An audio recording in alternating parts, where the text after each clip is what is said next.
We are Wooden Spoon Wargaming and welcome to the channel. With your host, Unprofessional Hobbyist. We can be found across varying social media platforms here on YouTube, Instagram, Facebook and our own website www.woodenspoonwargaming.com.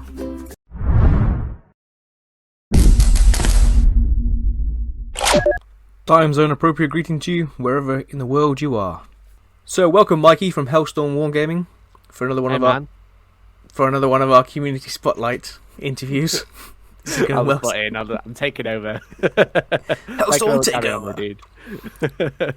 So thanks very much for taking part of this one of these hobby interviews for our channel.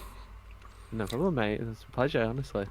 Yeah, thanks. So questions. How did you get started in tabletop wargaming? Okay. So I started mainly because, I think I was 12. I was like year 7, year 8 in high school, and I was playing video games a lot, as most kids do. And I was playing a game called Dawn of War, and because I'd seen it, I think it was on offer in a shop called Zavvi, which was like a really, really old CD/DVD/game shop, and I was like, okay, this is a tenner for like the anthology or like all the games.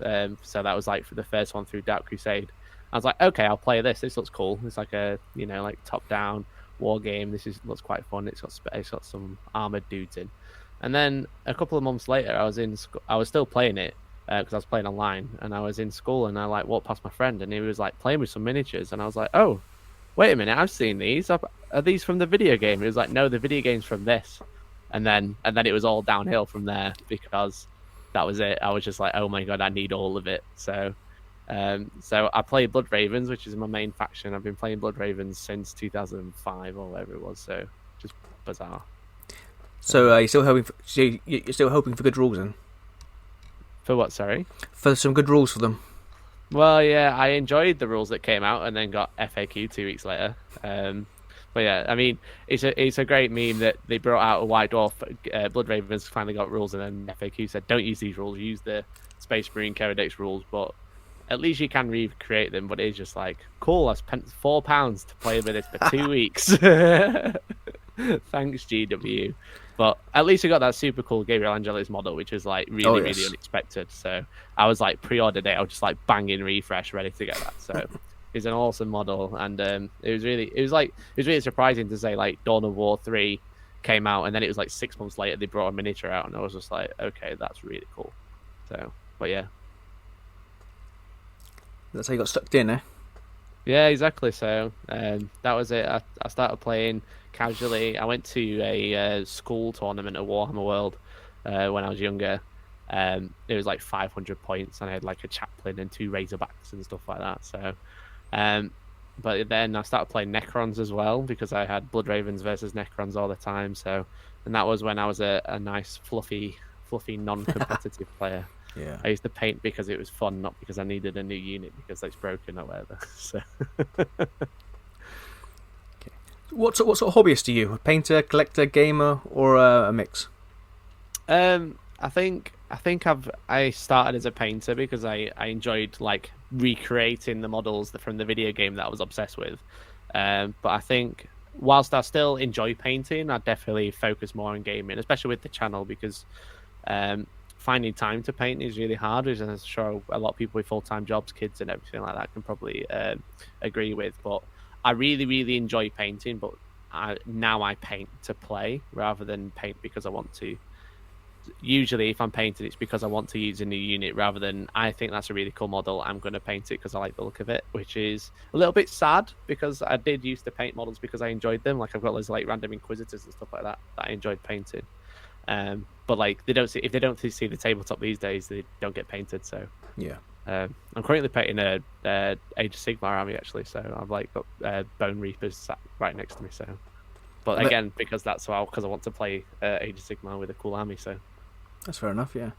That leads us on to the next question. What game systems do you play? Are you a single game system person, or do you like to mix it up between GW and other companies, or across the GW line?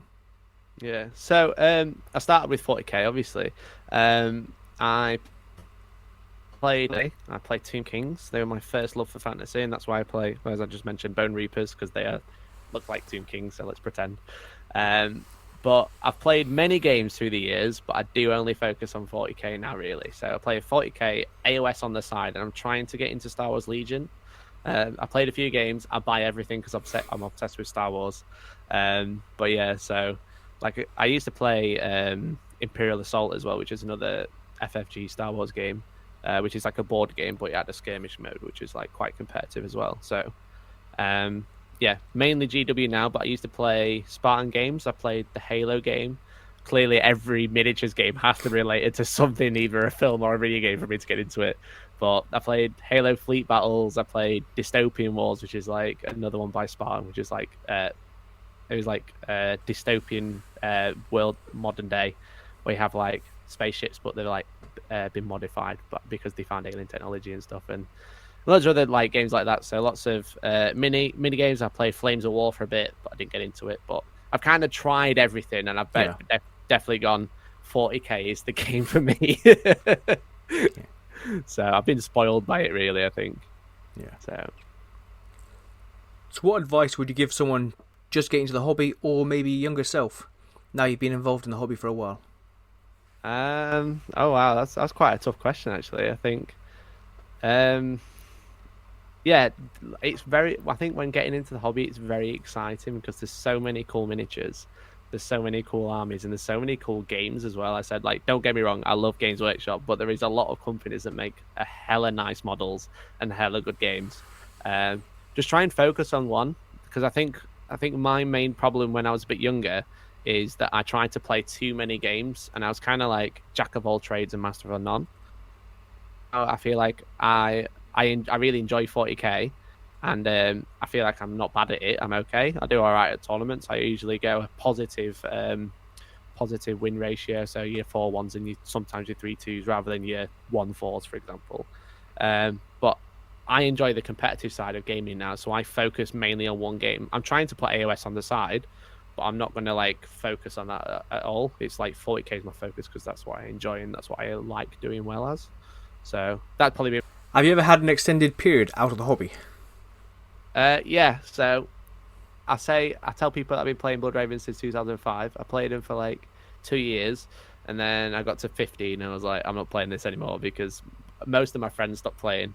Do Christian stuff like drink on the field and hang out with girls and stuff. My first Blood Ravens army is somewhere out there, either in a bin or on someone's shelf. But I stopped playing for maybe, I think it was like 2 or 3 years. So I stopped when I was 15. I started playing again when I was like 17, 18. It got a lot easier as well because I had a job then. So it was I was less trying to scrape cash because I just blew all my money on it. So I bought all the Blood Ravens again, and then I bought Necrons again, and then sold all the Necrons. So. But yeah, so I'd say it was just a couple of years when I got a little bit in like late teens. I gave up and then got back into it again. So, and then that's it. I've been in it. So for like the past 7 or 8 years, I've been constantly playing 40k. Okay. What's the best part of the hobby for you? What's the best part of the hobby? The people I meet, like yourself. Oh, thanks. I'm blushing now. Well, no, like the reason that I play like so many tournaments and go to so many gaming events is because I love talking to people. I've met so many people through the hobby, and like a lot of my closest friends are through the hobby, and it's like a really good excuse to meet up with lots of friends that you kind of know, and then you go out for a drink with them after a game, or you'll have a game with them, and then you're instantly best friends, and you will be for years, and it doesn't matter what background they're from. So they might be a doctor, they might be a construction worker, they might be, they might not have a job, or they might just be like, I don't know, some other type of job. But then they've all got this common interest that it doesn't matter what background you've got a common interest. You can all go, I like Warhammer, that guy's cool, have you seen that new Primarch that's coming out, type thing, which I think's amazing, because it's just like, it's such a broad aspect of. It's not a broad hobby, but it has such a broad audience, which is amazing. Yeah, I understand, yeah. And so like, I just love the social, man. I just love meeting people, talking about something that you can get really excited about, and then go and have a beer with them, or just hang out, or just generally chat and stuff like that. So Okay, so on the opposite side, what's the worst part of the hobby for you? Oh, the people. So it's just like, whilst I've just said that I love the people, they get so excited about it. I think sometimes people can get a little bit too passionate about something, where they can become quite toxic. Because like Games Workshop bring out new models every single week for multiple game systems, and they might not like one model, and they go, "I absolutely hate it," and it's just, I hate it, and I just hate it with a passion. It needs to die, and it's just like, why get high rate about this one model? Just wait until next week, because there's going to be another 10. There's going to be another 20 models coming out next week, and it's going to be like that for at least another 4 years because they've got it all planned ahead. So Yeah, of course. don't panic so much about this one model. Just get over it. But like, other than that, like, most of it's great, I said. But like, I mean, you find people who get too passionate about things in any sort of hobby. So Okay. So like, video games, people hate a particular video game because a character said something or doesn't quite look right, for example. So Sure. Yeah. So how do you deal with a burnout or maybe a lack of hobby mojo? Well, that's quite tough because I because of the position I'm in, with that I've created for myself. So I'm not trying to moan and get sympathy, but I have to keep motivated about Warhammer, because if I don't make content, then I'm upsetting people. But I do find that, because I see the hobby in 3 different aspects. I have gaming because actually more than 3. So I have gaming when I'm filming, I have gaming when I'm in a tournament, I have gaming when I'm with friends, which to some people, that's just one thing. But to me, I find it very different.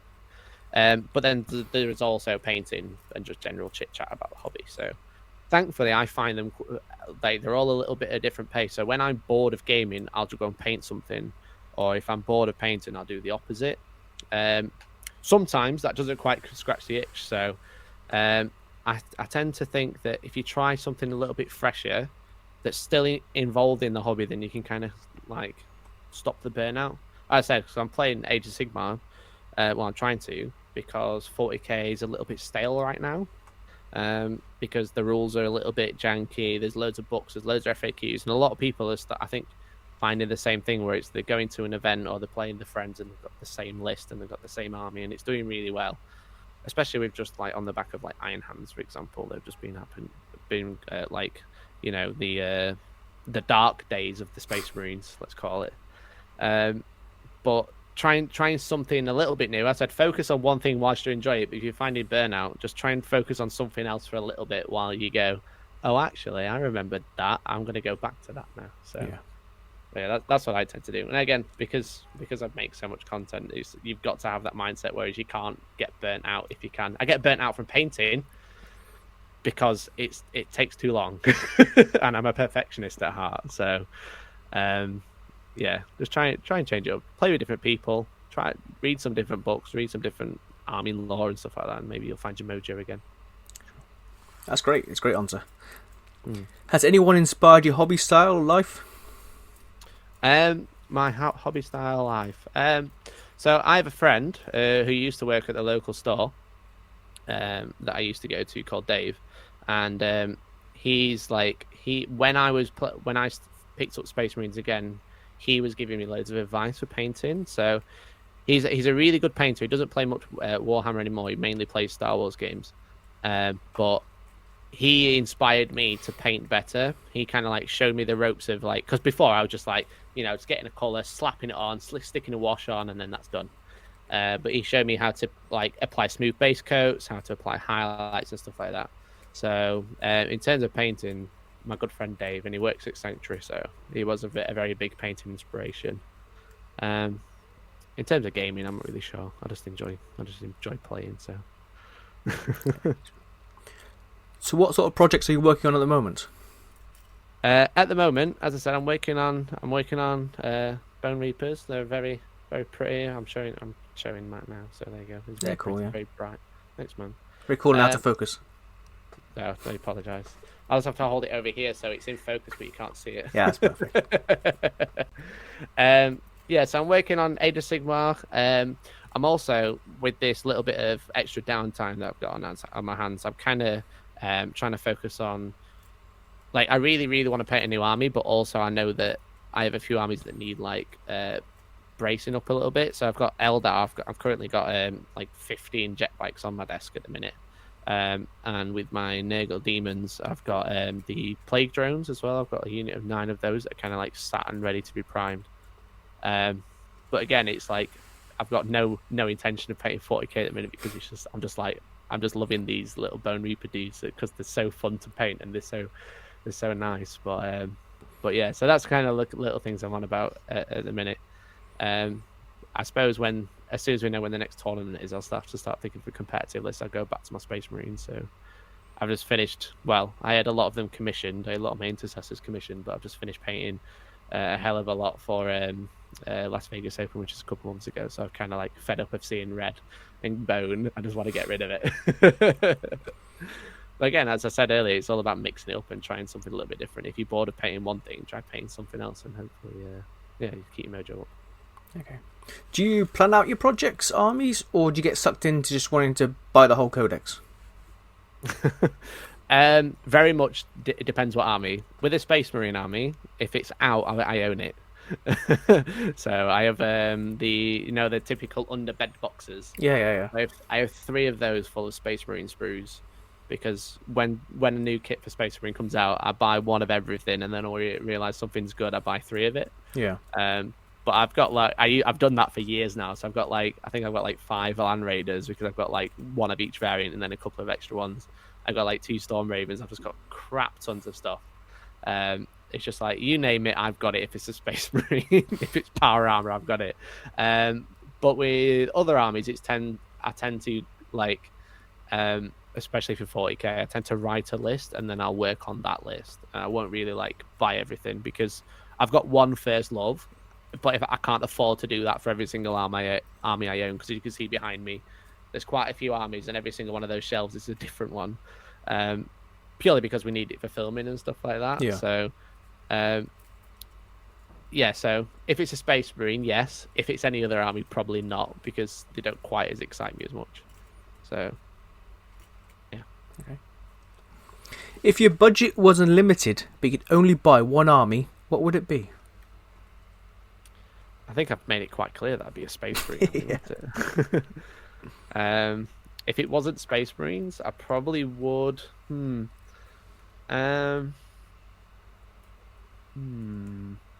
40k, I'd probably go Necrons again, Necrons, yeah. because the reason I love them as well, but because they're so easy to paint as well, aren't they, if you do the right scheme. I have got a new scheme in mind for a new Necron army that I'm not. Would it be based on silver? But I just love their aspects, and I love their lore. They're just almost mindless, but kind of not, but also tricksy. And Trazin's just I'm just going to keep you in my pocket because I can. And Imhotep's just an angry dude. So, yeah, probably Necrons. They're really cool. Necrons, okay. Yeah, robot skeletons and power armor. That's me in a nutshell. So, what do you hope to improve in the future with regard to your hobbying? Is it painting or more selective buying, or? I think I'd like to. I said I really, really enjoy painting. I really love I enjoy painting to a point. I really love the outcome. I just sometimes get really bogged down in the middle bit, where it's just you look across and you've just got so many unpainted models, or so many models that are half done, and you just I don't want to do this anymore. So I think I want to improve my speed, whilst also maybe not maintaining the quality, but maintaining a good enough quality that it still looks cool on the tabletop. So that's something I think I've needed to work on for the past 10 years, and I still haven't yet. I stopped painting badly, I started painting well, and then I got annoyed because I wasn't painting quick anymore, and I'm still struggling with that. So that's probably one thing that I'd like to improve in myself. So just get faster. Just get it on the tabletop. Just play with it. Stop worrying about that one dude's eyeball because it's slightly off center. Yeah. It doesn't matter. There's another 50 dudes around him. So. Okay, thanks, Mikey. So that's the end of our standard questions, which I go through and ask everyone. Now with the non-standard questions. Oh. Ooh, yeah. The mystery round. Yeah. Da-da-da-doom. So you're well known for Hellstorm Wargaming on the internet, or your own page, your YouTube channel, events as a flat. How did Hellstorm Wargaming start? Okay. Well, we had a little bit of a conversation before we started recording, but before I started Hellstorm, I had a page called Catacombs of Cronus. And Cronus is a planet from Dawn of War, and the catacombs are where they fight the Necrons. But so I used to do buying and selling the models. So I used to like buy bulk armies of people when they like got bored of it, and I used to like split it up, like clean it all up, and then sell it on. So that kind of started, and then I kind of got bored of doing that because whilst I enjoy the hobby and having loads of models everywhere is great, when you're just selling it, there's no real there's no passion. It's just an item.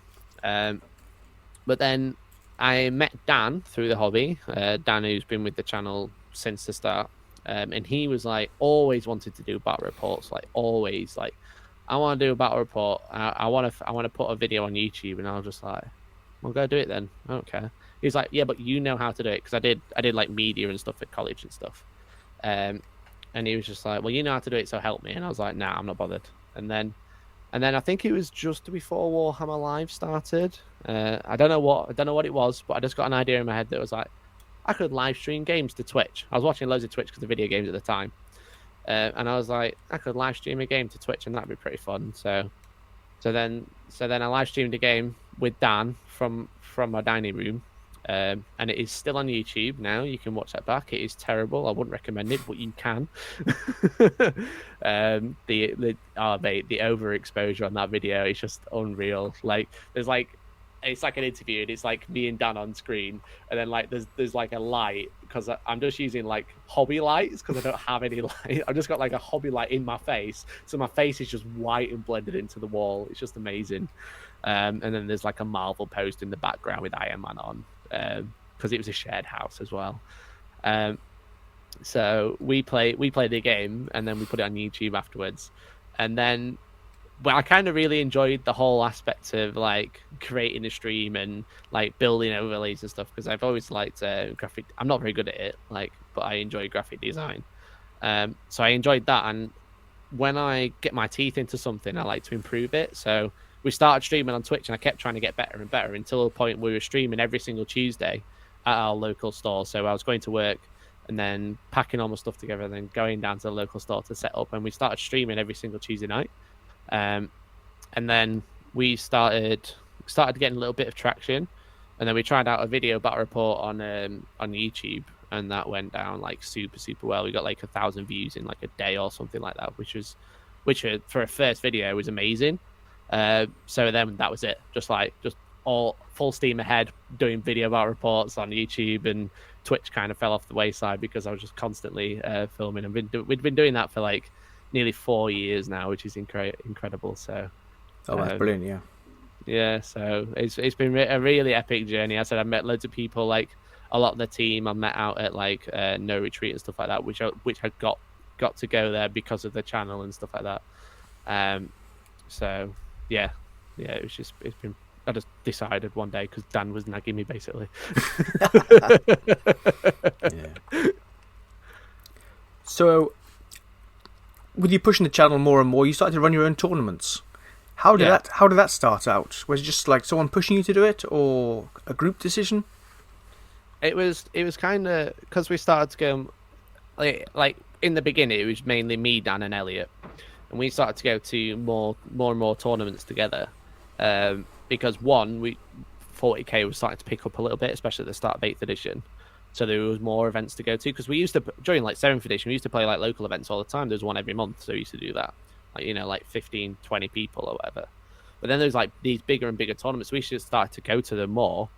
One, because we enjoyed it, and two, because it was a little bit, to try and promote the channel, go and wear a t-shirt, take some dice, give them out. It's like, oh, you can check out my YouTube channel. When we were like sub 100, 200 subscribers or something like that. I'm still waiting for my dice, I'll send you some, I promise. So we started doing that, and then we were like, so our local store that we still went to was Sanctuary Gaming Centre, which is in Mansfield. And we were like, they run monthly events and we play them still, but like maybe we could run our own events alongside it. because it'd be really cool to have all of our friends come and play at an event that we put on. And then we put on an event, and I think it was like 16 man just on a random Saturday in August, and it sold out on day one. And we were like, oh, okay, this is interesting. So we were like, okay, we'll do 24 man, and then they sold out straight away. And they were like, okay, we'll just do 48 man because that's every table we have for terrain. And then that sold out the same day as well. So we're just like, okay, we're onto something here. And we did a 1 day 48 man event, which is just bizarre. But and it was like old ETC format, so it was like Maelstrom and Eternal War. And then we started playing. We changed over to ITC. Like a couple of events were kind of running ITC events, but it wasn't humongous when we first did ours. And then ever since the ITC blew up, like events across the country have blown up. But yeah, so we kind of like stuck with it after that because it worked, and that's what people want these days. They enjoy the competitive format. They enjoy the ITC format because it's quite fun, and it's kind of like you can play the long game with it. And then yeah, like the events just blew up. So we were trying to run a major event every 2 months, but currently they're on hold. But we do have Into the Hellstorm 5, which is an 18 man, which is our largest event.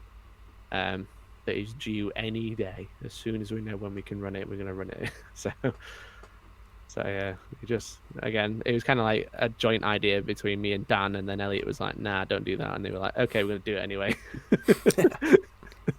And then it just blew up. So obviously now you've done multiple events here. Hellstorm 5 is coming up, so yeah. Have you got any advice for people wanting to start their own event series? So find somewhere. I think the main thing is we've been quite lucky because we've always run our events at Sanctuary, because it's an old church. It's now a gaming center. So it's a really big venue. It already had all the tables. It already had loads of terrain. So if you wanted to run your own event, try and find somewhere that you can work with someone, because I think the hardest thing is running an event somewhere where you don't have someone to support you, or like a store or something like that. So you've got to find tables, you've got to find mats or boards, you've got to find terrain, then you've got to find a venue to put it all in, and then you've got to pay someone for the privilege. So if I start small and work your way up. So if you can only run an 8-man event at your local store, if they let you and you can profit from that, then do it. Take that profit and invest in your event.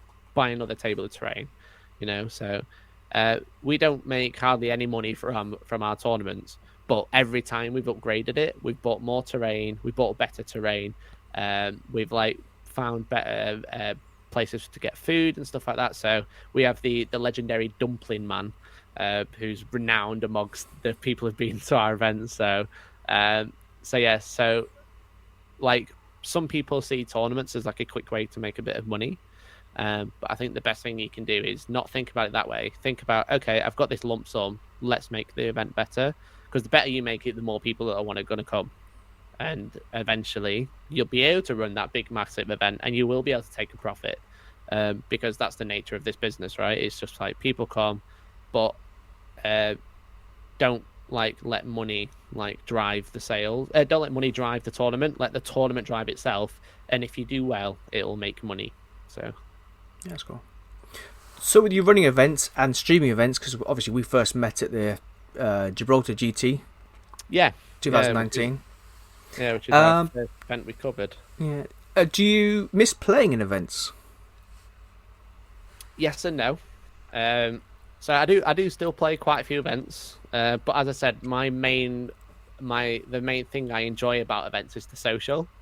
And when I'm streaming an event, it's a lot of work, don't get me wrong. It's quite tiring. It's, you've got to set everything up. You've got to talk constantly for 9 to 12 hours a day, which is, for me, it's okay because I don't shut up anyway, as you can tell.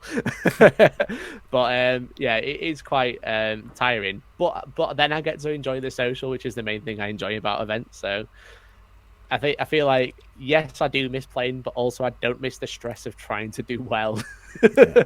and having to like go into a tournament, because it happens. Go to a tournament and lose your first game is massive, feels bad. So it's just like, I can go to this event, I can enjoy top level play, I can talk to hundreds of people about the hobby, and then I can go have a beer with more, which is like, what's not to love? Yeah. So yeah, so a little bit yes, but mainly no. I love covering events. I love taking Warhammer and showing other people. Okay. So your battle reports online, they're across YouTube and your own channel as well. Yeah. But by doing this, you put yourself out for criticism and trolling when you make mistakes. You don't quite catch them. How do you handle with the criticism? I used to handle it very badly. I used to just delete comments, which is like, I'm a little bit ashamed to admit it, but like when we first started and someone would be like, oh, you can't do that, I'd be like, just go away, shut up, go away. But now it's just whatever. I mean, someone can point something out and it's like, oh, you should have done this, not this, and it's like, okay, well, you weren't there, you weren't holding a camera, and you weren't rolling the dice. But sometimes when you've got like people will be like, why don't you try this instead of this? Like kind of like constructive criticism. Or even when someone points out you're doing something completely wrong. For example, you're using a rule and you've misread it. What that does is it makes me go and check myself to make sure I am doing it right or wrong. But also, if I am getting it wrong, then it makes me a better player, because now I know that that's not how it works. It works like this. And sometimes when you've got a rule and you do get it wrong, it's either because you've misread it or you've been mistold it because someone else has misread it. So what you'll find is a lot of people make those same mistakes. I'm trying to think of an example. I don't think I can off the top of my head. But what you'll find is when you play competitively, if you, let's say you're working with a friend trying to get better at a tournament, you want to get better at playing Warhammer, they'll pull up mistakes. But when there's like thousands of people watching you and they're pulling up mistakes, it can be quite overwhelming at first. But if you break it down to like single comments, then you can like go, okay, I'm going to try these things that people are suggesting and see how it goes. So I think it can actually make you a better player, because you've got so many people critiquing you. You've got to play perfectly, which is good. Again, when you enjoy the game and you enjoy the competitive side of things, you've got to play perfectly. But also when people make mistakes, you can kind of pick yourself up and be like, okay, I shouldn't have done that, I'll do it again. So sometimes you do get people calling you out for making things wrong because they've got it wrong as well, and you're like, no, it doesn't work like that. So I just meme on them. So I'm like, bro, go learn to read in a nicer way. But yeah. But yeah, mostly it's okay. And if it's a harsh comment and it's just like really nasty, I'll just read it and I'll be like, okay, well, I've read a comment like this 100 times now, so you really don't affect me. I hope you're okay though. That's good. That's good. Yeah. Again, it's that thing about people getting too passionate about something. Yeah. I've got a friend who, when I first started making battle reports, he used to watch them. He said, I literally watch your battle reports to try and point out mistakes. And I'm like, you do you, man, but fair enough. Yeah. Do you feel a pressure to maintain a constant level of content delivery? Yeah. Like maintaining a schedule is like really, really difficult. It's something I've really struggled with the channel, because when it was just YouTube, you could put out a video whenever you like, and it's just whatever. You know, I'm going to put a video out because it's Tuesday and I've made one. Where now with the website, and we have a subscription service where people can support the channel and they gain more videos, the pressure like really ramped up really quickly. So we've had that for 18 months now, and I really struggled with it at first. I kind of like I put too much pressure on myself, because when I started it, I said everyone, subscribe, and I'm going to do 2 videos a week. I'm going to put one on YouTube and one on the website. And that lasted for 3 months before it burnt out. And I was just like, I can't do this anymore. So it was a bit crap of me, I won't lie. But then I changed it from you're getting a video every week to you'll get more videos. Because I put out content as fast as possible, but I can't keep up with my own schedule of like 2 a week. So it was something I really, really struggled with. It really got me down. It really affected my mental health. And then they got to a point, I think it was like end of last year, I wanted to go to a Las Vegas Open. And I was like, I was really, really like, I really want to do well. I really want to go enjoy myself. I don't want to take a list that I think subpar. I want to take a list that's like perfect for my play style and what I enjoy. But I need to paint it. And if I'm painting, I'm not making content. And that really gets me down. But I kind of said we have like a Facebook group with most of the premium subscribers in there now, so I can kind of communicate with people really well. I kind of said to him, I was like, look, I'm going to take a small break. I'm going to paint some Warhammer. I'm going to see my family over Christmas, and I'm going to get this list ready. And then afterwards, I'm going to like smash out content like no tomorrow. And thankfully, lots of people were really, really supportive. Some of them weren't so supportive because they like, you know, we're paying money for you to make content and you're not making content. I was like, I totally get that. Yeah, totally understand. I'm a bit of a knobhead for like kind of asking you to subscribe and then going, I'm going on a break. But I feel like it not only helped the fact that I could take a list I wanted to take to another country that cost me thousands to go and enjoy myself playing Warhammer, but also it really, really helped me personally. It really made me find a new passion. Again, it's like hobby burnout, right? I did the exact same thing with content creation. I was bored of sitting at my computer banging clips together, and it kind of turned, rather than me enjoying it and making it fun, it was like run of the mill. Like, I'm just going to put this video out. It's just going to bang all the clips on, and then I'm going to put it out, and there it is. And I'm just going to keep doing that. It's like a factory process. And I was just like, I'm fed up of this now. This is not what I want to do, because I was just doing it so much. But now, now there's been a big breakthrough because I've finally got a sector. So Tom, who's been on the channel recently, who plays AdMech, he approached me a couple of months ago, and he was just like, hey man, I know you're struggling. If you want any help editing, then let me know. And I was like, I'm not in the right headspace to talk to this person right now, but I hope to one day. And then it was a couple of months ago I spoke to him, and I was like, do you want to come edit with me? And we'll make content together. And like, he's been absolutely fantastic. Oh, that's brilliant. Yeah, so he's really good. He's got a very, very similar editing style to me. It was like he did a couple of videos that didn't go out, and then I was like, you know what, let's just put these out because they're actually perfect. He's so close to me, no one will know.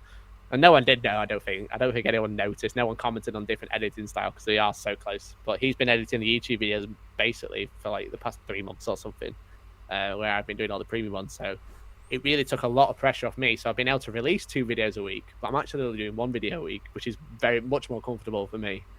So hope you're paying him. Well, yeah, exactly. So he's just got a Scorpius disintegrator through the post, and yeah, so we got a good deal set up. Happy days. Yeah, it's really good. Okay, Mikey, that's it. I've run out of questions. So, all right, mate. Thank you very much for having me on. It's been really fun. That's been cool. Thank you very much for joining us here at Wooden Spoon Wargaming. So a big thank you to Mikey for this interview for our community spotlight section. A note: this was recorded in April 2020 during the COVID-19 part of the year, so that's why some events are mentioned that they are paused or redirected towards another month. So thanks very much for listening along with me and Mikey ramble for nearly 40 minutes. If you enjoy this sort of stuff, please like, comment, subscribe, that sort of stuff. Take care.